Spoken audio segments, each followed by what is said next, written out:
Hey hi everyone, welcome to another new blog. তো আবার চলে এসেছি একটা নতুন ব্লগ নিয়ে তোমাদের সামনে। তো আজ ছিল বুদ্ধ পূর্ণিমা। তোমরা দেখতেই পাচ্ছ ডান দিকে রয়েছে আমাদের হ্যামিল্টনগঞ্জের বুদ্ধ মন্দির।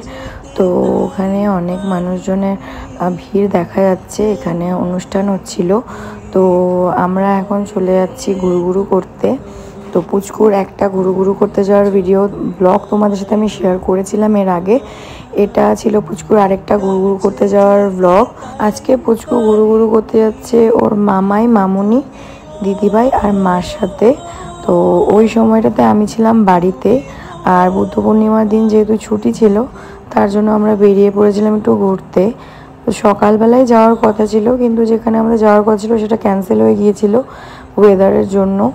তো যেহেতু দুটো বাচ্চাকে নিয়ে যাওয়া হবে, ট্যাকেল করার একটা ব্যাপার আছে, তাই আমরা আর যেতে পারিনি যেখানে যাওয়ার কথা ছিল। তো আমরা ভাবলাম কাছে পিঠে একটু কোথাও গিয়ে চা খেয়ে আসি, কারণ এখন সন্ধ্যা হয়ে যাবে একটু পরে। তো চলো দেখা যাক কোথায় নিয়ে যাচ্ছে দাদা আমাদের। আমি প্রথম দিকে চেষ্টা করেছিলাম পুচকুর ঘুরতে যাওয়ার যেই প্রথম স্মৃতিগুলো সেগুলো যেন আমি বন্দি করে রাখতে পারি, তাই জন্যই এই ব্লগগুলো করে রাখা। আর প্রায় অনেক দিন বাদে, প্রায় অনেক মাস বাদেই আমি এগুলো এডিট করার সময় পেলাম আজকে, তাই জন্য চেষ্টা করলাম ব্লগটা তোমাদের সাথে শেয়ার করার। মোটামুটি আমি যে কটা পেরেছি আমি ব্লগ করে রাখার চেষ্টা করেছি। এই যে আমার সোনা বাবাটা দেখো চুপচাপ বসে রয়েছে, দেখে কত শান্ত মনে হচ্ছে না?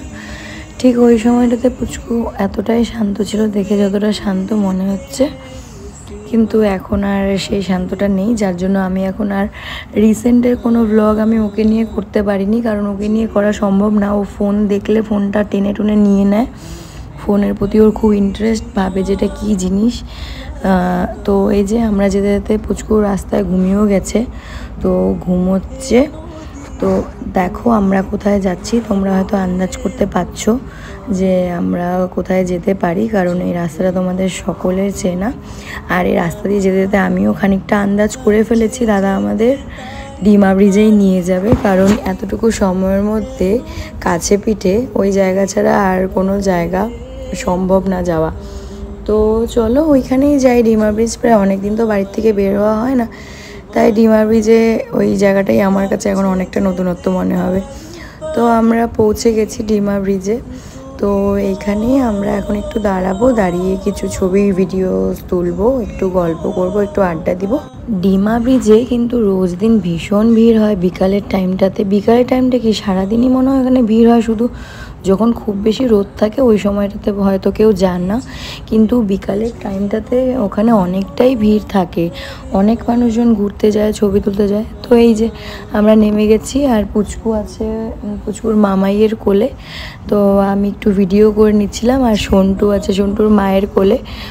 তো তোমাদেরকে একটু আমি চারিদিকটা দেখিয়ে দিই। দেখো মেঘটা কি সুন্দর লাগছে দেখতে, আসলে খুব মেঘলা হয়েছিল আকাশটা, সকালে ভীষণ বৃষ্টি হয়েছিল যার জন্য আকাশটা এরকম লাগছে। আর সন্ধ্যা হওয়ার প্রায় সময় হয়ে গেছে যার জন্য এরকম লাগছে। দেখো চারপাশটা সবুজ, কি সুন্দর লাগছে দেখতে।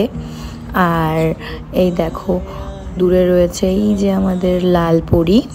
তো আমরা এই লালপুরিতে করেই আজকে এসেছি, আর এই যে তোমাদেরকে দেখিয়ে দিলাম চারপাশটা। এই যে আমার সন্টুকে দিয়ে একটু ভিডিও করানোর চেষ্টা হচ্ছিল, কিন্তু সেটা আর সার্থক হলো না। সন্টু কথা বলতেই ব্যস্ত, দেখো কত কি বলছে সন্টু। দেখো সন্টু আর সন্টুর মা, আর এখানে রয়েছে সন্টুর মা আর বাবা। সন্টু হলো সমৃদ্ধির ডাক নাম, যেটা বলে শুধু আমিই ডাকি, আমি সমৃদ্ধিকে ভালোবেসে সন্টু ডাকি। তো এই যে সন্টুর একটু ছবি তোলা হচ্ছে। প্রায় সন্ধ্যা হয়ে যাচ্ছে, তো আমরা এখন এখান থেকে বেরিয়ে যাব, কারণ এখানে হাতি বের হয়। তো অনেক সময় হাতি দেখা যায়, আমরা হাতির জন্য বেরোচ্ছি না, বেরোচ্ছি হচ্ছে এখানে একটু খাওয়া দাওয়া করতে হবে, অনেকটা সময় হয়ে গেছে। তো আমরা চলে এসেছি দাদাটার দোকানে। তোমরা তো সবাই জানো এইখানে রাজা ভাতঘর এই দাদাটার দোকানের মোমোটা, চাউমিন ভীষণ টেস্টি। তো এখানে মোমো খেতে এসেছিলাম, মোমো খাওয়া হয়ে গেছে, মোমো চাউমিন আরও অনেক কিছু খেয়েছিলাম, বাড়িতেও নিয়ে গেছিলাম, তো সেটার ভিডিও নেওয়া হয়নি। তো এখন আমরা যাব বাড়ি। তো এখানে রেলগেট পড়ে গেছে, তাই অনেকক্ষণ ধরে আমরা অপেক্ষা করছিলাম যে কখন ট্রেন আসবে আর আমরা যাব। প্রায় অনেকক্ষণ ধরে অপেক্ষা করার পর ওই যে দেখো, দেখতে পাচ্ছ আলোটা দেখা যাচ্ছে, ট্রেন আসছে ফাইনালি। তো অনেকক্ষণ আমরা বসেছিলাম আর এখন ট্রেনটা আসছে দেখে ভীষণ ভালো লাগছে। পুচকু ঘুমিয়ে গেছিলো। আচ্ছা, তোমাদের কার কার ট্রেন এইভাবে যাচ্ছে দেখতে ভালো লাগে আমাকে একটু কমেন্ট করে জানিও তো। আমার তো ভীষণ ভালো লাগে যখন ট্রেন যেতে থাকে। আমি না ভিডিও করা থেকে নিজেকে আটকাতেই পারি না, মানে যত অবধি ট্রেন যেতে থাকে আমি ভিডিও করতেই থাকি।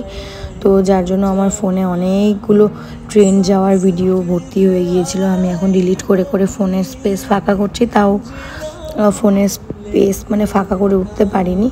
তো যাই হোক, এটা কোন ট্রেন ছিল কারো যদি জানা থাকে কমেন্টে জানিও, আমি জানি না। তো তোমরা যদি কেউ জানো আমাকে অবশ্যই কমেন্ট করে জানিও। এই তো ট্রেন চলে গেছে আর আমরা বেরিয়ে গেছি। আকাশের অবস্থা সেরকম ভালো ছিল না, দেখে মনে হচ্ছিল রাত্রে বৃষ্টি হতে পারে। আর এখন আমরা যাচ্ছি বাড়িতে, কারণ আমাদের ঘুরু ঘুরু প্লাস আড্ডা, মোমো খাওয়া সমস্ত কিছু কমপ্লিট। আর আজকে যতটুকু সময় কাটিয়েছি, সময়টা খুব ভালো কাটিয়েছি সবাই মিলে। বিশেষ করে সমৃদ্ধ আর সমৃদ্ধি বাইরে গেল আজকে একসাথে, তো সময়টা ভীষণই ভালো কাটিয়েছি। এরপর হয়তো আবার যদি কোনো সময় একসাথে যাই, ততদিনে হয়তো সমৃদ্ধ আর সমৃদ্ধি দুজনেই বড় হয়ে যাবে। চলো তোমাদেরকে একটা সুন্দর জিনিস দেখাই। যাওয়ার সময় তোমাদেরকে আমি দিনের বেলার বুদ্ধ মন্দিরটা দেখিয়েছিলাম, এই দেখো রাত্রেবেলার বুদ্ধ মন্দির, কি সুন্দর ডেকোরেশন করেছে তাই না? তো আমরা চলে এসেছি বাড়ির অনেকটাই কাছে, এখন ঢুকে যাব বাড়িতে, যেহেতু পুচকুকে নিয়ে বেরোতে হবে গাড়ির থেকে। তাই ব্লগটা আমি এখানেই শেষ করছি। দেখা হচ্ছে খুব তাড়াতাড়ি। ছবিগুলো কেমন হয়েছে অবশ্যই জানিও। সবাই ভালো থেকো, সুস্থ থেকো, টাটা।